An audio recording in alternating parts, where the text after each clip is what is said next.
नमो भगवते वासुदेवाय। ओम नमो भगवते वासुदेवाय। ओम नमो भगवते वासुदेवाय। ओम नमो भगवते वासुदेवाय। जय श्री राधे कृष्णा। आप सबका स्वागत है एक और नई वीडियो में। और आज मैं आपके लिए एक बहुत ही महत्वपूर्ण वीडियो लेके आई हूँ जिसमें हम जानेंगे खर मास के बारे में, जो ये 14 मार्च से शुरू हो चुका है। और उम्मीद है आप सबने बहुत ही अच्छे से होली खेली होगी, बहुत ही बढ़िया आपकी होली गई होगी। तो चलिए जानते हैं खर मास के बारे में। और अगर आपको मेरी वीडियो अच्छी लगे तो प्लीज़ लाइक शेयर सब्सक्राइब जरूर कीजिएगा, अपना साथ जरूर दीजिएगा ताकि मैं और आगे ऐसी अच्छी अच्छी वीडियो आपके लिए लेके आऊँ। तो चलिए जानते हैं क्या होता है खर मास। तो हिंदू धर्म में खर मास का महीना बेहद महत्वपूर्ण माना जाता है। यह माह विशेष रूप से भगवान सूर्य देव को समर्पित है। इस महीने में सूर्य देव की पूजा अर्चना करने से व्यक्ति को सुख समृद्धि मिलती है। ऐसी मान्यता है कि इस माह में भगवान सूर्य देव के साथ भगवान विष्णु जी की भी पूजा करने से व्यक्ति के जीवन में सुख समृद्धि आती है। साथ ही खर मास के महीने में स्नान और दान का विशेष महत्व है। अब जानते हैं इसकी कहानी कि खर मास होता क्या है। ठीक है, चलिए जानते हैं खर मास के बारे में। तो मार्कंडेय पुराण के अनुसार सूर्य अपने 7 घोड़ों के रथ पर पूरे ब्रह्मांड की परिक्रमा करते हैं। इस परिक्रमा के दौरान सूर्य का रथ एक क्षण के लिए भी नहीं रुकता है, लेकिन लगातार चलते रहने से तथा सूर्य की गर्मी से घोड़े प्यास और थकान से व्याकुल होने लगते हैं। घोड़ों की यह दयनीय दशा देखकर सूर्यदेव उन्हें विश्राम देने या आराम देने के लिए और उनकी प्यास बुझाने के लिए रथ रुकवाने का विचार करते हैं, लेकिन उन्हें फिर अपनी प्रतिज्ञा याद आती है कि वे अपनी इस निरंतर चलने वाली यात्रा में कभी विश्राम नहीं करेंगे। यह विचार करते हुए सूर्यदेव का रथ आगे बढ़ जा रहा था। तभी सूर्यदेव को एक तालाब के पास 2 खर यानी कि गधे दिखाई दिए। उनके मन में विचार आया कि जब तक उनके रथ के घोड़े पानी पीकर विश्राम करते हैं, तब तक इन दोनों खरों को रथ में जोतकर आगे की यात्रा जारी रखी जाए।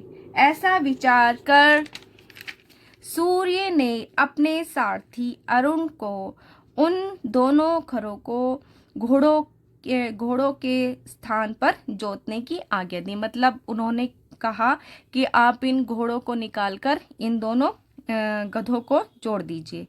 सूर्य के आदेश पर उनके सारथी ने खरों को रथ में जोत दिया। अपनी मंद गति से, क्योंकि जो वो होते हैं घोड़े तो तेज दौड़ते हैं, लेकिन जो गधे होते हैं वो तो अपने हिसाब से धीरे धीरे चलते हैं। वो उसी तरह चल रहे थे। तो मंद गति यानी कि धीरे चलने की गति से सूर्य के रथ वो धीरे धीरे सूर्य के रथ को लेकर चलने लगे और परिक्रमा पथ पर आगे बढ़ गए। मंद गति से रथ चलने के कारण सूर्य का तेज भी मंद होने लगा। मतलब सूर्य का जो तेज था वो भी कम हो गया। सूर्य के रथ को खरों द्वारा खींचने के कारण ही इसे खर मास कहा जाता है। तो जो सूर्य का रथ था वो खर यानी कि गधों के द्वारा जब खींचा गया, तो इसीलिए इस मास को खर मास कहा जाता है। खर मास साल में 2 बार आता है। एक समय जब सूर्य धनु राशि में होते हैं, दूसरा जब सूर्य मीन राशि में आते हैं, तब खर मास होता है। इस दौरान सूर्य का पूरा प्रभाव यानी तेज पृथ्वी के उत्तरी गोलार्ध पर नहीं पड़ता है, कम हो जाता है। सूर्य की इस कमजोर स्थिति के कारण ही पृथ्वी पर इस दौरान शुभ काम बंद हो जाते हैं। मतलब शुभ कार्य जो होते हैं वो बंद हो जाते हैं। चलिए जानते हैं क्या करें खर मास के महीने में और क्या नहीं करना चाहिए। पहले हम जानेंगे कि क्या करना चाहिए। खर मास के महीने में स्नान और दान का विशेष महत्व है। खर मास का जो महीना होता है उसमें हम दान कर सकते हैं, जो आप दान करना चाहें, जैसी आपकी स्थिति के अनुसार। मान्यता है कि इस महीने में जो जरूरतमंद व्यक्ति होते हैं उनको अन्न, धन और वस्त्र का दान करने से शुभ फलों की प्राप्ति होती है। इसके अलावा इस माह में नियमित रूप से तुलसी माता को जल अर्पित करना चाहिए, यानी कि तुलसी मैया की भी पूजा नियमित रूप से करनी चाहिए। और शाम के समय घर के मंदिर में नियमित रूप से दीपक जलाना चाहिए। शाम का जो समय होता है उस समय नियमित रूप से आप अपने घर में दीप प्रज्वलित करें।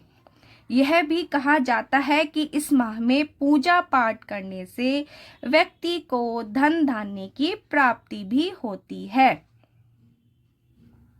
खर मास में नियमित रूप से सुबह तांबे के एक लोटे में, तांबे का जो एक लोटा है उसमें जल भरकर उसमें कुमकुम, जिसको हम रोली बोलते हैं, और उसमें गुड़हल का फूल डालें और सूर्य देव को अर्पित करें। इस समय व्रत, भजन, कीर्तन और धार्मिक ग्रंथों का पाठ करना शुभ माना जाता है। इसके अलावा इस महीने में ब्राह्मण, गाय, संतों की सेवा करने का विशेष महत्व है।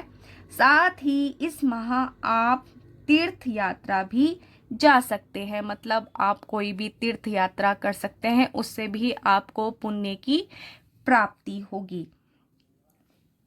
तो इस माह सच्चे मन से दान करें और सुखद जीवन जिए, क्या ना करें। तो अब हम जानेंगे इस महीने क्या नहीं करना चाहिए। खर मास में क्या नहीं करना चाहिए? रिश्ते की बातचीत या शादी नहीं करनी चाहिए। गृह प्रवेश और भूमि पूजन भी इस माह में नहीं करना चाहिए, वर्जित होता है। और मुंडन और तिलक उत्सव भी इस माह में नहीं किया जाता।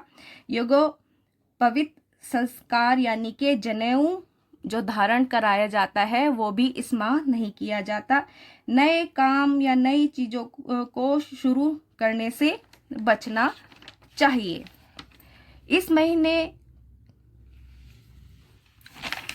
इस दौरान गाड़ी या महंगी चीज़ें नहीं खरीदनी चाहिए।